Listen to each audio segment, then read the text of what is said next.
Good morning friends, कैसे हो सब। फ्रेंड्स, आज हम लोग एक नई सीरीज़ लेकर के चल रहे हैं इतिहास के करेंट्स, इतिहास के तथ्य, इतिहास के फैक्ट्स। इसको लाना इसलिए ज़रूरी था क्योंकि हर एग्ज़ाम में, चाहे जो भी एग्ज़ाम हो, लोअर ग्रेड से लेकर के अपर ग्रेड तक, यूपीएससी, यूपीपीसीएस, पटवारी, लेखपाल, एसएससी, जीडी, टेट, पेट, यूपी टेट, जितने भी एग्ज़ाम होते हैं उसमें कम से कम 10 से 20 प्रश्न केवल इतिहास के आते हैं। और कुछ प्रश्न ऐसे होते हैं जो नवीनतम खोज पर आधारित होते हैं, जो पुरातत्व लोग, हमारे पुरातत्व विभाग रिसर्च करता है। और कुछ प्रश्न ऐसे होते हैं जो हिस्टोरिकल प्लेसेस होते हैं, और कुछ प्रश्न किताब के मटेरियल से होते हैं।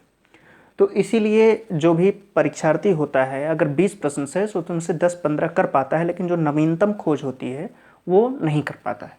तो जो करंट्स के मैटर्स हैं, करंट के मैटर्स का मतलब जो वही इतिहास के फैक्ट्स हैं जो नवीन रूप में आ रहे हैं, यानी कि उनकी नई जानकारी उनके बारे में मिल रही है वो, और जो किताब के इतिहास फैक्ट्स हैं जो लगातार प्रश्न पूछे जाते हैं, वो सब ऐतिहासिक करंट में आता है।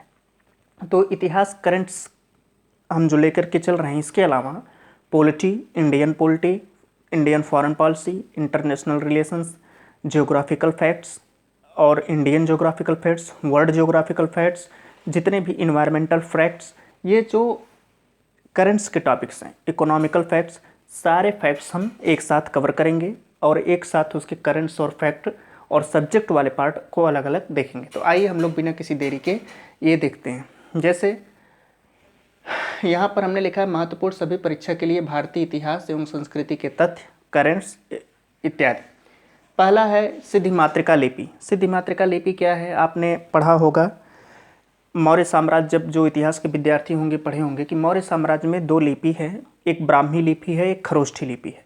तो उसी प्रकार से जो प्राचीन भारत के सांस्कृतिक ग्रंथ थे, उसमें से जो सांस्कृतिक कई सारे ग्रंथ थे, तो उसमें एक लिपि थी सिद्धिमातृका लिपि। और यह जैसे मौर्य साम्राज्य में अशोक के समय ब्राह्मी खरोष्ठी लिपि का उद्भव पाया जाता है, वैसे हर्ष, जब आप गुप्त साम्राज्य पढ़ लेंगे तो हर्ष का साम्राज्य आएगा। हर्ष का साम्राज्य जो है, हर्ष के शासनकाल में इस लिपि का विकास हुआ। कौन सी लिपि? सिद्धिमातृका लिपि हर्ष के शासनकाल में हुआ। और ये जो संस्कृति के इस सिद्धिमातृका लिपि जो संस्कृति का ग्रंथ था, उससे कई सारे शब्दों का प्रचलन चीन और जापान में हुआ था। तो ये आपका पहला फैक्ट कंप्लीट हुआ। दूसरा फैक्ट है, कवि वत्सल की उपाधि किस काल के राजा ने धारण की, यानी कौन सा राजा था, शासक था जो कवि वत्सल की उपाधि धारण की। आपने उपाधि के संदर्भ में इतिहास में पढ़ा होगा बहुत सारे फैक्ट, जैसे परम भट्टारक परमेश्वर, महाराजा धीराज, महाराजा देवानाम प्रिय, तो इत्यादि इत्यादि उपाधियों को आपने पढ़ा होगा। लेकिन कवि वत्सल की उपाधि थोड़ा सुनने में कम आता है, लेकिन ये पूछा जाने वाला प्रश्न है। तो कवि वत्सल की उपाधि सातवाहन राजा हाल के द्वारा धारण किया गया था। राजवली पताकपा नामक ग्रंथ, ये इम्पॉर्टेंट, इसमें से सारे प्रश्न हैं।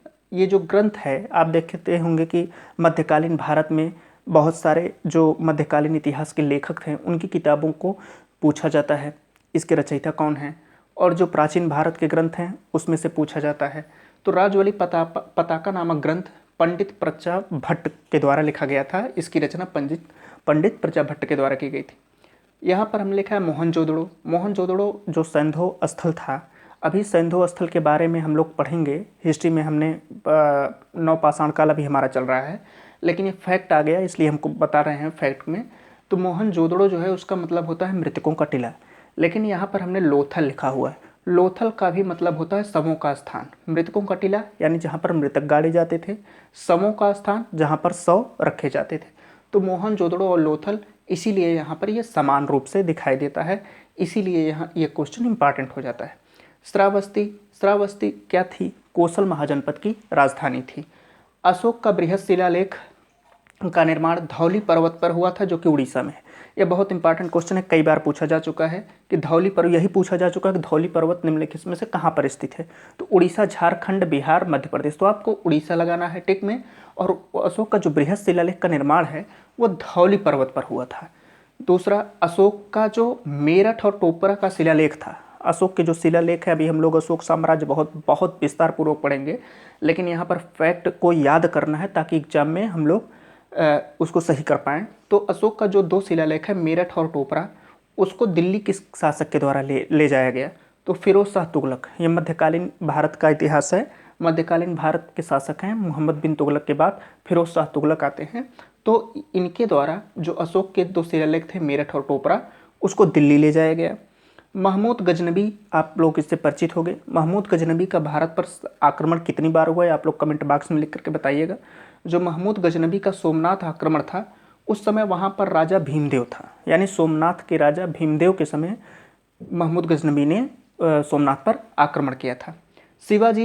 शिवाजी के राज्य का जो सामान्य प्रशासन का सर्वोच्च अधिकारी है वो पेशवा कहलाता है। जैसे आधुनिक भारत में जिले का सर्वोच्च अधिकारी डीएम कहलाता है, पुलिस विभाग का सर्वोच्च अधिकारी एसपी कहलाता है, उसी तरीके से जो शिवाजी का राज्य था, राज्य में प्रशासनिक सर्वे सर्वा जो सामान्य प्रशासन का सर्वोच्च अधिकारी था वो पेशवा कहलाता है, उसको पेशवा कहते हैं।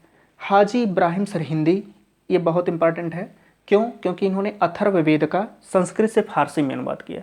जो संस्कृत से फारसी का अनुवाद है वो अथर्ववेद में किसके द्वारा किया गया, यानी अथर्ववेद का संस्कृत से फारसी अनुवाद किसके द्वारा किया गया? हाजी इब्राहिम सरहिंदी के द्वारा। और ये किसके शासनकाल के हैं, किसके समकालीन हैं? अकबर के दरबारी कवि हैं। जो अकबर के दरबारी कवि हाजी इब्राहिम सरहिंदी हैं, उनके द्वारा अथर्ववेद का संस्कृत से फारसी में अनुवाद किया गया।